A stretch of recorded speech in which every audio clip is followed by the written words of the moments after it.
बिस्मिल्लाहिर्रहमानिर्रहीम। अस्सलाम वालेकुम स्टूडेंट्स। आज हम करेंगे इंट्रोडक्शन। किस चीज़ का इंट्रोडक्शन करेंगे? हम रियल्स नंबर का। आज मैं आपको न्यू टॉपिक रियल नंबर का इंट्रोडक्शन करवाऊंगी। रियल नंबर क्या है? हमारे पास रियल नंबर्स हैं, हमारे पास ये है। वो क्या करते हैं? वो हमारे पास दो, ठीक है ना, दो नंबर्स में डिवाइड हो जाते हैं। किस में डिवाइड हो जाते हैं? रैशनल में, रैशनल नंबर में, ठीक है। रैशनल बिलोंग करता है क्यू से और रैशनल बिलोंग करता है क्यू बार से। ठीक हो गया। अब रैशनल में क्या होता है? रैशनल में हमारे पास होता है -5, 0, 7, 9/11, 23/25। मतलब ये जो है हमारे पास रैशनल नंबर। जबकि हमारे पास रैशनल नंबर होते हैं √11। मतलब जितना अंडर रूट में हमारे पास जो वैल्यूज आएंगी ना, माइनस में आएंगे पॉजिटिव में, वो हमारे पास रैशनल में आ जाती है। क्योंकि वो हम सिंप्लीफाई करते हैं तो उसका कोई हमारे पास किसी से कोई ताल्लुक नहीं होता। ये किसी से बिलोंग नहीं करती, ये बिलोंग करती है। रैशनल नंबर वो होते हैं जो किसी से बिलोंग नहीं करते और रैशनल नंबर वो होते हैं जो दूसरे से बिलोंग करते हैं। अब रैशनल नंबर को भी दो पार्ट्स में डिवाइड किया है, नॉन इंटीजर्स और इंटीजर्स। ठीक है। नॉन इंटीजर्स क्या होते हैं? जो कि हमारे पास आता है फ्रैक्शन में, ठीक है।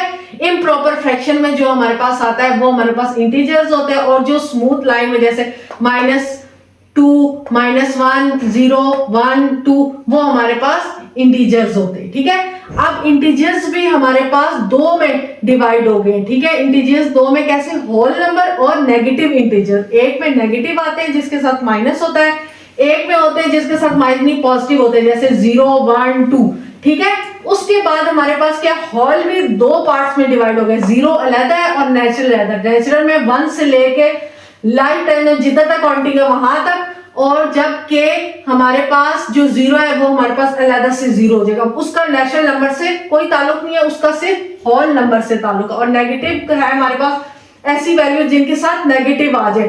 तो अब हम करेंगे नंबर लाइन। नंबर लाइन क्या होती है? इस तरह हम लाइन लगाते हैं जिसमें हम एक साइड पे पॉजिटिव नंबर लिखते हैं और दूसरी साइड पे नेगेटिव नंबर। ठीक है। सारे रियल नंबर एक लाइन में हम शो करते हैं। फिर उसके बाद हमारे पास क्या होता है कि जो हमें अमाउंट दी होती है वो हमने इस लाइन पे रिप्रेजेंट करनी है। और ये जो इसके अंदर गैप होता है इसको हम कहते हैं यूनिट लेंथ। ठीक है। आपने याद रखना है कि एक साइड पे हमारे पास पॉजिटिव और दूसरी साइड पे हमारे पास नेगेटिव। राइट साइड पे पॉजिटिव नंबर होते हैं और लेफ्ट साइड पे नेगेटिव नंबर होते हैं। और हमारे पास आता है कि जो इनके अंदर गैप होता है उसको कहते हैं यूनिट लेंथ। अब हम करेंगे प्रॉपर्टी ऑफ रियल नंबर। ठीक है। नेम ऑफ प्रॉपर्टीज की नेम ऑफ प्रॉपर्टीज है क्लोजर, कम्युटेटिव, एसोसिएटिव, इडेंटिटी और इनवर्स। अब क्लोजर क्या है? क्लोजर हमारे पास ये है कि प्लस में होगा तो a प्लस बी जो बिलोंग करता होगा आर, मतलब रियल नंबर से। ठीक है ना। a प्लस बी कैसे? कि मैं यहां पे लिख के जाती हूँ। अगर हमारे पास है 6 और वो प्लस करें 4, b हमारे पास 4 है तो वो इक्वल टू 10 होगा जो कि बिलोंग करेगा आर में। ठीक है। इसी तरीके से हमारे पास मल्टीप्लाई में क्या होगा? a मल्टीप्लाई बाय b जो बिलोंग करेगा आर से। कैसे? कि हम ऐसा करेंगे कि a है हमारे पास 6 और b है हमारे पास 4, जो हम करेंगे तो आएगा 24, तो जो बिलोंग कर रहा होगा किससे? r से। इसी तरीके से हमारे पास कम्युटेटिव है, वो हमारे पास क्या है? a प्लस बी इक्वल होना चाहिए b प्लस a के। मतलब 6 प्लस 4 इक्वल होना चाहिए 4 प्लस 6 के। ये क्या हो जाएगा? 10 इक्वल टू 10। अगर हम मल्टीप्लाई करेंगे तो हमारे पास आएगा 6 multiply by 4 equal to 4 multiply by 6, मतलब 24 इक्वल टू 24।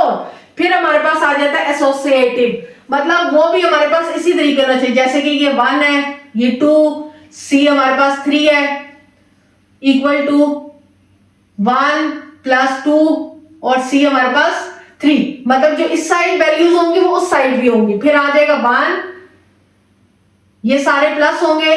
2 में 3 प्लस किया 5 और फिर 1 किया 6 इक्वल टू 6, तो ये भी आपस में इक्वल हो जाएगा। इसी तरीके से अगर हम इनको मल्टीप्लाई करेंगे तो आ जाएगा हमारे पास a क्या होगा हमारे पास? 1, b होगा 2, c होगा 3 और फिर से हम करेंगे 1 मल्टीप्लाई बाय 2 और फिर मल्टीप्लाई 3, तो ये हमारे पास हो जाएगा 2 3 6 और ये 6 आ जाएगा। इसी तरीके से यहां पर भी 6 आ जाएगा, ये भी आपस में इक्वल।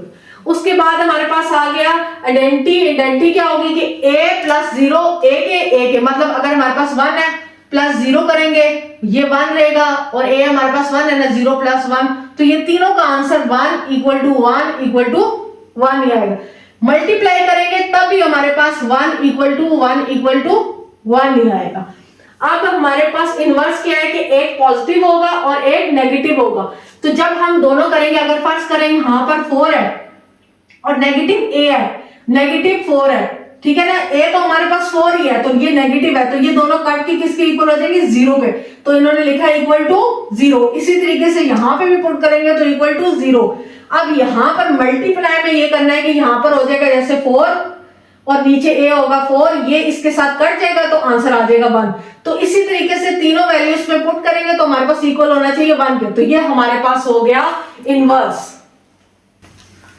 अब हम करेंगे next property, property of equality of real number. ठीक है, नेम ऑफ प्रॉपर्टी, हमारे पास नेम ऑफ प्रॉपर्टी है रिफ्लेक्सिव। वो क्या है हमारे पास a इक्वल टू a, मतलब अगर 4 होगा तो 4 a की वैल्यू 4 है तो हमारे पास वो इक्वल होगा 4 के। ठीक है, फिर हमारे पास है सिमेट्रिक, वो है हमारे साथ if a equal to b then b equal to a, अगर a b के इक्वल है तो b भी a के इक्वल है। फिर है हमारे पास ट्रांसलेटिव, वो क्या है इफ a इक्वल है b एंड b इक्वल है c और then a equal to c। ठीक है, वो कह रहे इफ अगर a इक्वल होगा b के और उसके बाद फिर b इक्वल होगा c के और a इक्वल होगा b के, क्योंकि ये दोनों आपस में इक्वल है, तो अगर b c के इक्वल है तो a भी c के इक्वल होगा। फिर है हमारे पास एडेटिव, वो क्या है हमारा इफ a इक्वल है b then a plus b equal होगा b प्लस c के, क्योंकि हमने a और b को इक्वल कर दिया है।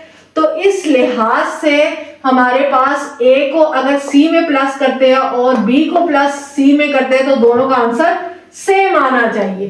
फिर हमारे पास है multiplicative, a equal to b then ac equal to bc और c a equal to bc और c नॉट इक्वल टू 0, मतलब c 0 के इक्वल नहीं होगा, जबकि a अगर b के इक्वल है तो ये जब a c से मल्टीप्लाई होगा या b c से मल्टीप्लाई होगा तो दोनों का आंसर सेम आना चाहिए। कैंसिलेशन एडिटिव और कैंसिलेशन मल्टीप्लिकेटिव दोनों उसी तरह सेम है जैसे कि हमारे पास एडिटिव और मल्टीप्लिकेटिव है। a plus C equal b plus C, a equal to b, A C equal to B C और B A equal to C A, जो हमारे पास a इक्वल टू b है और c इज नॉट इक्वल। ठीक है, ये बात हमें इसमें ये बताई गई है इक्वलिटी ऑफ रियल नंबर में, ये बताया गया अगर एक तरफ का आंसर सेम है तो दूसरी तरफ भी सेम आंसर होना चाहिए, मतलब दोनों आंसर हमारे पास बिल्कुल इक्वल होना चाहिए, फिर हमारे पास property of equality of real number कहलाएगी। अब हम करेंगे property of inequality of real number. उसकी प्रॉपर्टी के नेम्स है हमारे पास ट्राइकोटोमी, जो हमारे पास है a ग्रेटर देन b के और a लेस देन b के। ठीक है, इसमें क्या आएगा, इसमें जो हमारे पास इनइक्वालिटी है उससे हमें शो होता है कि हमारे पास greater than and less than के साइन आएंगे। ठीक है ना, इसमें इक्वल टू डाला हुआ है बट बाकी किसी भी प्रॉपर्टी में नहीं है। फिर हमारे पास है ट्रांसलेटिव, वो है हमारे पास a लेस देन b और a greater than b and b less than c और b greater than c, then a less than c और a ग्रेटर देन c। ठीक है, उसके बाद यह है कि अगर a ग्रेटर होगा तो b लेस देन होगा और अगर a लेस देन होगा तो b ग्रेटर देन होगा। इसी तरीके से एडेटिव है हमारे पास, उसमें भी इसी तरीके से है बट उसमें यह है कि दो वैल्यूज प्लस होंगी, उसके बाद हमें पता चलेगा जैसे कि a प्लस सी और b प्लस सी, तो पहले वाले में फॉर्म में वो लेस देन होना चाहिए, दूसरी वाली फॉर्म आए तो वो होगी ग्रेटर देन होगी। ठीक है, दोनों में से कोई एक फॉर्म भी आ सकती है। फिर मल्टीप्लिकेटिव में क्या है हमारे पास c लेस देन होगा 0 से, सी लेस देन होगा जीरो से, मतलब सी जीरो से कम होगा, और ए बी बिलोंग करेगा रियल से। ए बी किससे बिलोंग करेगा? रियल से। अगर सी लेस देन हो जीरो से और ए बी रियल नंबर से बिलोंग करे तो वो हमारे पास कौन सी प्रॉपर्टी होती है? Multiplicative property. ठीक है, उसमें हमारे पास ये फॉर्म है और ये प्रॉपर इम्प्रॉपर फ्रैक्शन वाली फॉर्म्स हैं दो। ठीक है, उसके बाद आ जाता है कैंसिलेशन एडिटिव, वो हमारे पास ऊपर की तरह ही है एडिटिव की, के a plus C less than b plus C और a plus C greater than b plus C. इसी तरीके से मल्टीप्लिकेशन की भी यही है कि a को c से मल्टीप्लाई करेंगे और b को c से मल्टीप्लाई करेंगे तो a c लेस देन आना चाहिए b से, और या a को c से मल्टीप्लाई करेंगे और b को c से मल्टीप्लाई करें तो a b आना चाहिए b c से। इसमें हमारे पास होगा c ग्रेटर देन होगा जीरो से और इसमें होगा c लेस देन होगा जीरो से। मतलब जब a c हमारे पास ग्रेटर होंगे तो c लेस देन होगा और जब a c लेस देन होंगे तो c हमारे पास ग्रेटर होगा। इस बात से शो होता है कि इक्वल में आंसर नहीं आना चाहिए, आंसर सिर्फ हमारे पास इन इक्वलिटी में रियल नंबर में सिर्फ हमारे पास greater than and less than में आंसर